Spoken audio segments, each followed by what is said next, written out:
This video is sponsored by Skillshare. The first 1,000 people to go to skl.sh/polyphonic0820 will get 2 months of learning absolutely free. This video was also made possible by my incredible supporters on Patreon. This was one of my first stretch goals for Patreon, and I'm really excited to hit it. You guys are incredible, and you help make this channel possible, so thank you so much. I don't remember the first time that I heard Hotel California. Honestly, I doubt that a lot of us do. For those who were born after its 1977 release, Hotel California has become a kind of cultural pillar. It's always been there in movies, on music lists, getting regular circulation on classic rock radio stations. But more important than that, it's been talked about. Since before there were video essays and Reddit threads, since before there was Genius and music forums, people have theorized as to the true meaning of the song. And today I'm here to tell you definitively what the true meaning of Hotel California is. Let's take a closer look.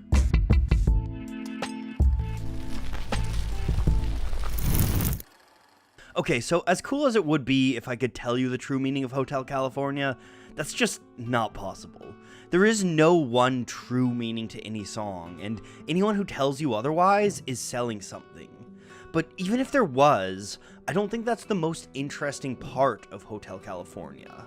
I think it's far more compelling to look into how the Eagles were able to craft a song so mysterious and so memorable that its lyrics still captivate music fans to this day. So that's what I'm going to do in this video. Along the way, we're going to look at some of the many interpretations of the song, and we'll learn what was on the Eagles' mind when they wrote it. Now we can cue the music.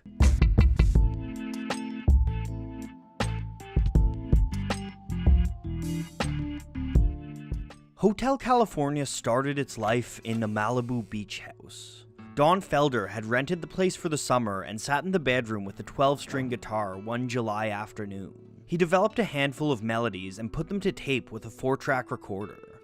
One of these melodies was an eerie piece made from descending arpeggios. When Felder handed his tapes over to Don Henley, it was this descending riff that caught his bandmate's ear. Henley was driving through California at night, and the music's dark, creeping sounds seemed to provide a perfect soundtrack. Most of the Eagles were still relatively new to California at the time, including Henley himself. In an interview with Team Rock, he said that he and his bandmates viewed Beverly Hills as a mythical place. It was a place full of hope and dreams, where miracles could and did happen, but it was also a hollow place, full of excess. Using Felder's riff, Henley and fellow lyricist Glenn Frey began to pen lyrics explaining their feelings about California. But the lyrics weren't only inspired by their own experiences, they were also drawing on the world of literature. The atmosphere of Hotel California was inspired by The Magus, a 1965 novel by John Fowles. That book follows the story of Nicholas Urfi, a young teacher who travels to the island of Phraxos in Greece. While there, he meets a rich recluse named Maurice Conscious. Unbeknownst to Nicholas, Conscious runs him through an elaborate series of psychological experiments, shifting the world around him until he loses any sense of reality. This surreal unreality resonated with Henley and Frey, who saw parallels between Fowles' protagonist and their own experience in California. So they set out to make lyrics that would create that sense of unease. In an interview with Cameron Crowe, Frey explained, "We take this guy and make him like a character in The Magus, where every time he walks through a door, there's a new version of reality. We wanted to write a song just like it was a movie." In that same interview, Frey said the band were trying to make the lyrics cinematic, mentioning the Twilight Zone as another influence. We see this cinematic lyricism in the opening verse. It's a sensual song describing the smell and feel of the air, and it puts the listener in the same headspace as the main character, entering into a strange and unknown world. On a dark desert highway, cool wind in my hair, warm smell of colitas rising up through the air. That sense of unreality and confusion pervades the next two verses. Our main character flashes through a series of rooms, peering in on strange scenes and having eerie conversations. In between, we're treated to a bright, cheery chorus that serves as a sharp contradiction to the atmosphere of the verses. Welcome to the Hotel California. Such a lovely place, such a lovely place, such a lovely face. When we look at this through the context of the Eagles' California experience, a clear meaning emerges. There's a bright image of California, home to Hollywood and the music industry. It's a world of beautiful people and beautiful beaches, of huge concerts and huge houses. It's a world that so many people aspire to, a world that seems idyllic from the outside. In the first verse, our hero enters the world, but already he gets a sense of its risks. And I was thinking to myself, this could be heaven, this could be hell. In the second verse, we get to see the glamour of California with the wealth and parties, but there's also something lost when the hero asks for wine. So I called up the captain, please bring me my wine. He said, we haven't had that spirit here since 1969. For many, this line represented the shift in the music industry. Through the 1960s, rock and roll felt like it was part of a revolution. The psychedelic movement was filled with utopian optimism and an authentic belief in finding a better way to live. But as the decade turned, the music industry grew jaded and cynical. It turned out that the promise of revolution was easy to sell, and the music industry turned into a living experiment in cutthroat capitalism. Meanwhile, the mind-expanding psychedelics gave way to newer, heavier drugs. Cocaine and heroin took over the music industry, and it became a world of excess. In the third verse, we see this play out, and we learn about the dark underbelly beneath California. There's a glamour, but there is also a rot at the core of the rockstar lifestyle. And in the song's famous final couplet, we learn the greatest horror of all. You can check out anytime you like, but you can never leave. Try as you may to escape the world of fast money and hard drugs, it'll always call you back from some distant hallway. When you know the intentions of Henley and Frey, it's easy to read Hotel California as a cautionary tale about the Hollywood lifestyle. But that's not the only meaning people have pulled from the song. The Eagles themselves have also described it as a loss of innocence, something echoed in a popular interpretation that says the song is about a romantic relationship. In the first verse, the hero is desperate and alone, but then he meets a woman and they marry. In the second verse, things become rocky as materialism creeps into the relationship, and the hero yearns for better times in the past. And then in the final verse, the character tries to escape the relationship, tries to get back to who he was before. But in the end, he knows that he has changed from it. Another interpretation reads the song as being entirely about drugs, Colitas being code for marijuana, and the mirrors on the ceiling being a cocaine reference.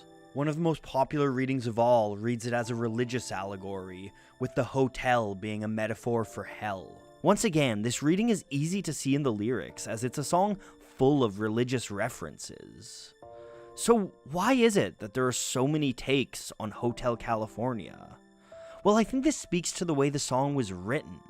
The Eagles specifically wanted something open-ended. Glenn Frey even once said vagary is the primary tool of songwriters. Henley had similar responses when pressed on the meaning of the song. Talking with Joe Sater about the line that refers to wine as a spirit, Henley had this to say. That line in the song has little or nothing to do with alcoholic beverages. It's a socio-political statement. My only regret would be having to explain it in detail to you, which would defeat the purpose of using literary devices in songwriting. For the Eagles, the beauty in music lies not in its clear messages, but in the way that its messages openly defy clarity. The nature of songwriting lends itself to metaphor and open-ended interpretation, and that's a good thing. Hotel California stays open-ended thanks to masterful use of metaphor and symbol. Humankind is drawn to symbols, we always have been. It's a function of pattern recognition in our brain, left over from our hunter-gatherer ancestors. Every culture has its own complex language of symbolism, and that inevitably makes its way into their art. Hotel California is ripe with symbols and metaphors that resonate with Western audiences. The biggest of these are, of course, the Christian references. Whether we're religious or not, we live in a world shaped by Christian symbolism and mythology. We all know that heaven and hell represent any of the 1,000 binaries in life, and that candles and bells are representative of ritual and ceremony. On the other hand, we all understand, at least to some level, the mechanisms of wealth and materialism. So we know that images like champagne, Tiffany's, and Mercedes are not simply statements of objects, but instead are representative of the world that creates and promotes these objects. The Eagles sprinkle these kind of familiar symbols throughout the song, and I think the greatest example of this is the very setting for the song, the hotel. Hotels are uncanny places, strangely familiar, yet somehow off. So many of them try to look and feel the same, trying to recreate the familiarity of home. But of course, they'll never truly be home. With smiling doormen and picture-perfect rooms, there's something about hotels that's always just slightly off, and there's horror to be found in that dissonance. It's no coincidence that just 51 days after the Eagles released their hotel horror, Stephen King published The Shining, an all-time horror classic set in a haunted hotel. As a symbol, the hotel can be anything from an industry to a country, from a state of being to the very afterlife itself. For the Eagles, it allowed them to describe their personal experiences, and for the audiences, it became a blank canvas to project our own meaning onto. It can be about the excesses of California, but that's not all it has to be. It can be about the temptation of sin, it can be about the troubles of navigating a relationship, and it can be about the dark shadows lurking behind any number of bright facades in all of our lives. The lyrics of Hotel California are nothing short of a masterpiece. They're simultaneously narrative and poetic, creating a kind of beautiful ambiguity. As a writer, I personally aspire to someday write like that, and that's why I loved Hanif Abdurraqib's Writing for Expression on Skillshare. That course teaches you how to use poetic language in any kind of writing, be it original fiction works or video essay scripts. And that's just one of the thousands of courses that Skillshare has to offer. Skillshare is an online learning community for creative and curious individuals where millions of people come from across the globe to share their expertise and learn new skills from others. Members get unlimited access to thousands of classes on a whole host of topics. So if writing isn't your thing, you can also check out my friend Thomas Frank's class on mastering habits. In that class, you'll learn how to set realistic goals for yourself and how to go about reaching them. So if you want to get started today, go to skl.sh/polyphonic0820.